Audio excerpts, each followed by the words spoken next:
بە ئاوەرکردنەوەی چوارسەمە سووری مژدەدەری درێژەی شۆڕشی ژینا و نابودی کۆماری ئیسلامی بن.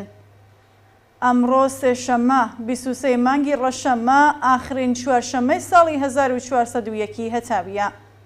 بەرپاکردنی جێژن و شادی لەلایەن خەڵکەوە بەردەوام کابوسی ڕژیمی ئیسلامی بووە. بە نزیک بوونەوە لە کۆتایی ساڵ و ئامادەبوونی خەڵک و لاوان لە سەرتاسەری ئێران بۆ بەڕێوەبردننی مەراسمەکانی چوارشەمە سووری و نۆرۆز، کاربەدەستانی ئینتزامی، ئەمنیەتی و ئیجرایی ڕژیم کەوتونەتە خۆ تا کۆبوونەوەکانی خەڵک تێبگەن و نەهێڵن کە بابۆنەی نەورۆزەوە بزە و شادی و خۆشی لە هیچ کۆڕ و کۆبوونەوەیەکدا ببینرێت. ئەوان کە لە سێبەری خۆشیان نەترسن نیگەرانن لەوەی کە لەم ڕێوەسمانەدا قسەیەک لە دژی ڕژیم بێتە سەرزاران و کۆبوونەوەی خەڵک ببێتە ئامرازێکی ناڕزایەتی لە دژی ئەوان. بەڕەوەچوونی مەراسمی چوارشەممە سووری و نۆرۆز یەکێک لەو بۆنانەیە کە ڕژیمی کۆماری ئیسلامی لە هەمان سەرەتای هاتنە سەرکاریەوە لەگەڵ بەڕێوەچوونی دژایەتی کردووە. بەڵام سەرەڕای هەڕەشە و تەنانەت گرتن و زیندانیکردنەکان لەم پەیوەندیەدا خەڵک لە سەرتاسەر ئێران ئەم دژایەتیەیان لە بەرچاو نەگرتووە و مەراسمەکانی چوارشەممە سووری و نۆرۆزیان بە شێوەی جۆراوجۆر بەڕێوە بردووە. بەڵام ئێوارەی سێشەممەی ئەمڕۆ و چوارشەممە سووری ئەمساڵ جیاوازە.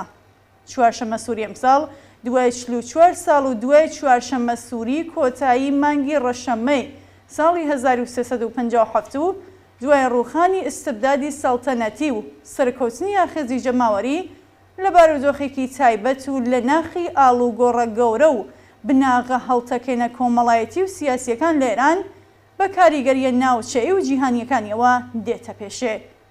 چوارشەممە سووری ئەمساڵ لە ناخی شۆڕشی ژینادا بە دروشمی وەحدەت بەخش و ئایندەسازی ژن ئازادی بەڕێوە دەچێت. لە 6 مانگ لەوە پێشەوە و بە قەتڵی حکوومەتی ژینا ئامینی لە شاری سەقز بە سەدا ناڕزایەتی و کۆبوونەوەی گەورە و شکۆلە جۆراوجۆر بە پتانسیێلی هێز و مەحوەریەتی تێکۆشانی ژنان و لاوان لە سەرتاسەری ئێران بەڕێوەچوون و مژدەی بەهاری ئازادی دوای ڕووخانی شۆڕژگێرانەی کۆماری ئیسلامیان داوە.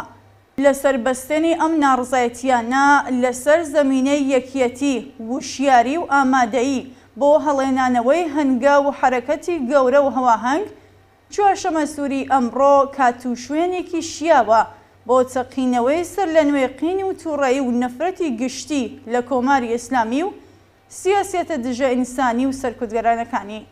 لە چوارشەممە سووری ئەمساڵدا یادی ئازیزی گیانبەختکردووانمان بەکردنەوەی ئاگری قین و تووڕەیی شۆڕژگێرانە و یەکگرتووانە بە ڕاگەیاندنی ئامادەی بۆ درێژەدان بە ڕێگا و مەسیری ئەم ئازیزانە و لێزانی چەخماخەی شۆڕشێکە گیانبازی ئەوان مەسیر و ڕێگاکەی ڕووناک و خۆش کردووە ڕێز لێ بگرین و بە دنیای بسەلمێنین کە شۆڕش بەرزەوامە.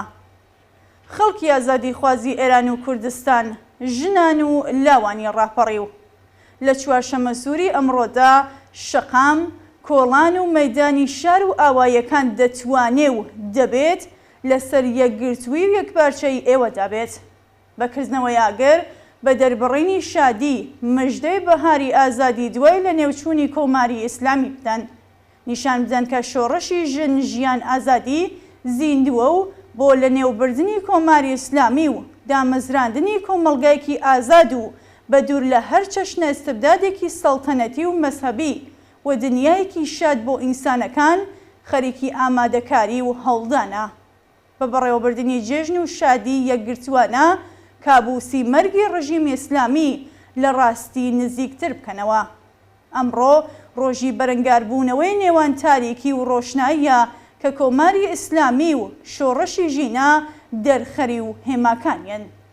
بە کۆتایی هاتنی زستان و مژدەی بەهار بە لە نێوچوونی کۆماری ئیسلامی و سەرکەوتنی شۆڕش لە بەهاری شادیدا گوڵی هیوە و ئاواتەکانی خەڵکێرانیش خونچە دەکات و دەپشکوێ. بژی شۆڕشی ژن ئازادی، بژی یەکگرتووی و هاوپشتی خەڵک بۆ سەرکەوتن.